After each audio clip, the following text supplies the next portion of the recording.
Assalamualaikum warahmatullahi wabarakatuh.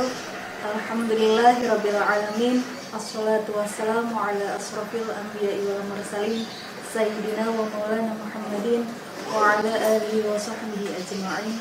Rabbi shrah li sadri wa yassir li amri wahlul 'uqdatam min lisani yafqahu qawli. Amma ba'du.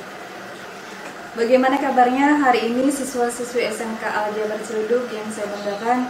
Mudah-mudahan hari ini kita semua senantiasa dalam lindungan Allah Subhanahu wa Ta'ala, baik dalam keadaan iman maupun Islam. Kita bertemu lagi di Aljabar 17 TV bersama saya Khairul Nisa sebagai guru pengampu mata pelajaran Pendidikan Agama Islam dan Budi Pekerti. Sebelum kita memulai materi pembelajaran hari ini, alangkah baiknya like, share, komen, dan subscribe Aljabar 17 TV.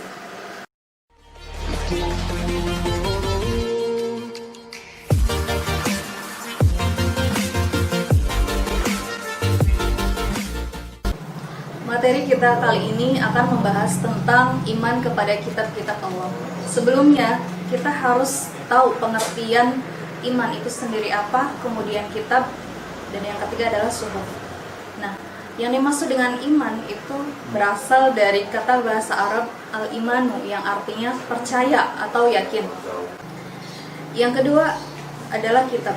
Kitab itu adalah sekumpulan wahyu Allah yang diturunkan kepada para rasulnya yang ditujukan untuk sebagai pedoman hidup umat manusia.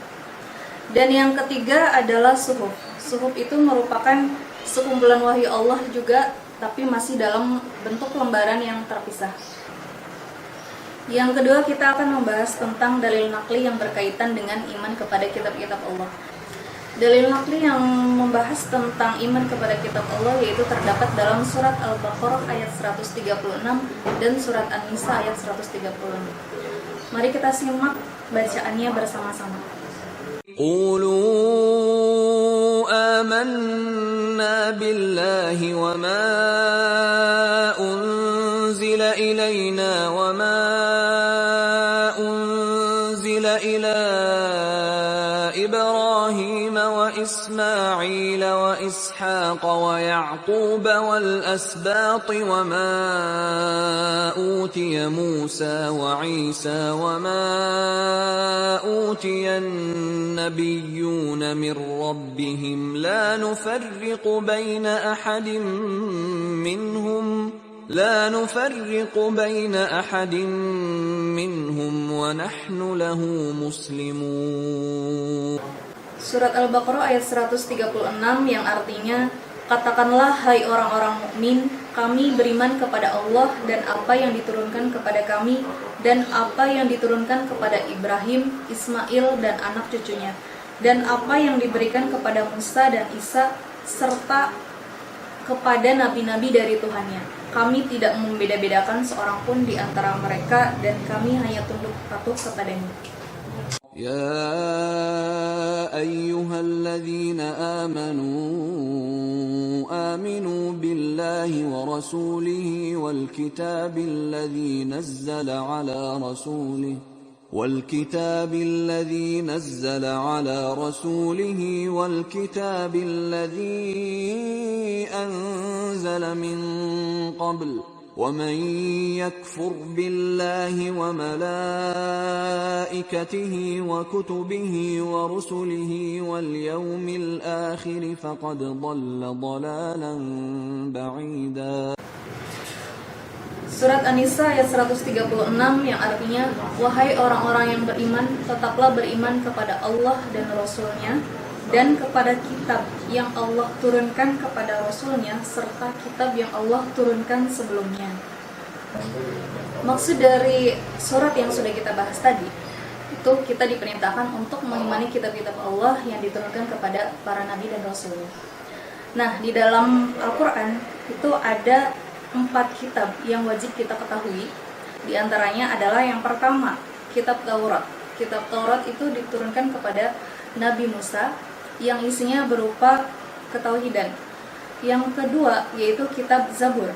Kitab Zabur itu berasal dari kata mazmur yang isinya berupa nyanyian atau pujian-pujian yang ditujukan kepada Tuhannya atau kepada Allah.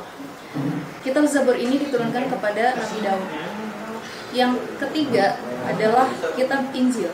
Kitab Injil diturunkan kepada Nabi Isa, yang isinya berupa sejarah kehidupan Nabi Isa. Dan yang terakhir adalah kitab Al-Quran. Kitab Al-Quran ini diturunkan kepada Nabi Muhammad sebagai petunjuk maupun pedoman hidup umat manusia. Tidak hanya bangsa Arab saja, akan tetapi seluruh umat manusia. Materi selanjutnya mengenai hikmah beriman kepada kitab-kitab Allah.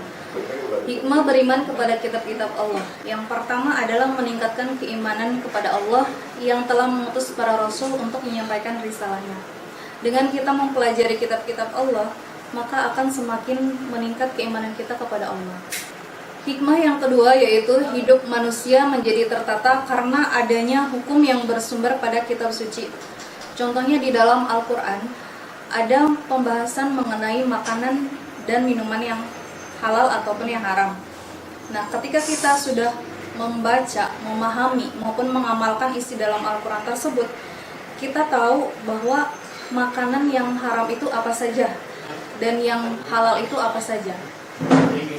Nah, dengan adanya hukum-hukum di dalam Al-Quran, kita bisa membatasi apa saja yang harus kita lakukan ataupun tidak kita lakukan. Kemudian termotivasi untuk beribadah dan menjalankan kewajiban-kewajiban agama. Contohnya yang tertuang di dalam kitab suci Al-Quran.